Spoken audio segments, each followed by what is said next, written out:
Coming into this season, you guys are basically rebuilding at the O-line. You've kind of taken that spot at center. Coach Kelly said it isn't yours per se, but you've stood out. Kind of, what are your goals going into spring?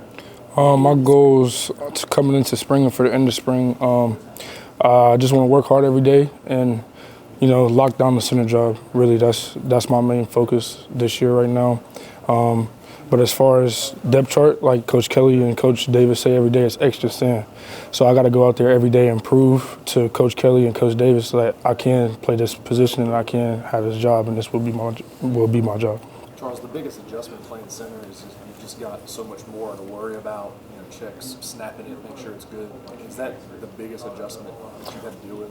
Not really. I mean, mentally, the mental aspect of the game has never been hard for me to pick up. As far as, snapping and getting everything down and the calls, like you said, it is hard sometimes. But at the end of the day, like, you got to have faith in your teammates as well, that they know what to do and that they know the right things to do as well. So, Coach was kind of talking about the learning curve and going through 2-minute drill and speeding up the game.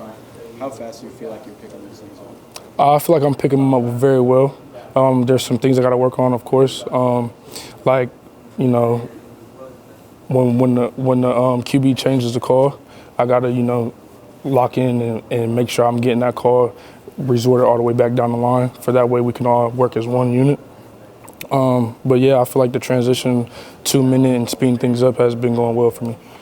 What do you feel like are some of the biggest changes or areas of progress you've seen from yourself the past couple of years, whether body-wise, approach, technique, any of that stuff that stands out that you're most proud of? Definitely physical development. I've gotten a lot stronger and I've gained a lot more weight over the past couple of years.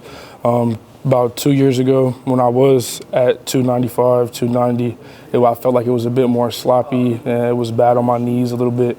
This year, I kind of focused more on toning my body, and instead of just eating everything I can eat, focus on getting healthier eating habits, toning my body, for that way I can be out there looking my best and performing my best. What have you learned from Brad Davis so far? The biggest thing I think I've learned from Coach Davis, and it's not even football, it's just about life, like having emotional maturity. When things go bad, he always preaches us, don't make a negative thing worse. Like, you got to pick up your teammates, you got to pick yourself up first and foremost, and you got to keep it going. You know what I'm saying? Just because you have a bad play, you can't let that affect everything that's going on. Or maybe you have a bad day, you can't let that affect anything that's going on, because that's how life works. You just got to keep moving. Talk about Fitzgerald West. How's he coming along? Fitzgerald West is coming along good. That's my young guy. I love Fitzgerald West. I love him to death. He's a good player. Everybody knows he played defense in high school, and the transition over to center can be very hard for a kid like him, but he's doing very well. He's a big character, too. You have any good stories early on? So. No, me and Fitz, we laugh around and joke around a lot, but at the end of the day, it's strictly business, though. How versatile is this offensive line? I mean, Coach was talking about it. I know you did it last year, but last year a lot of guys were forced to do it, but now it seems like guys are able to do it, play multiple positions on that line. I feel like that helps us tremendously, because at the end of the day, like, it's the SEC West. Like, we bang, hit heads every day, so one man can go down and another man can step in, and then the man that he's stepping in for might be a tackle and he might have to play guard, or he might be a guard and might have to play tackle, or he'd be a center and might have to go out there and play tackle as well too. So it's like the versatility factor. I feel like it'll help us a lot coming in this season. Brian Kelly is known for having strong O-lines. When he got the job, what's going through your head? Oh, when Coach BK got the job, I just thought, yeah, it's time to turn it up.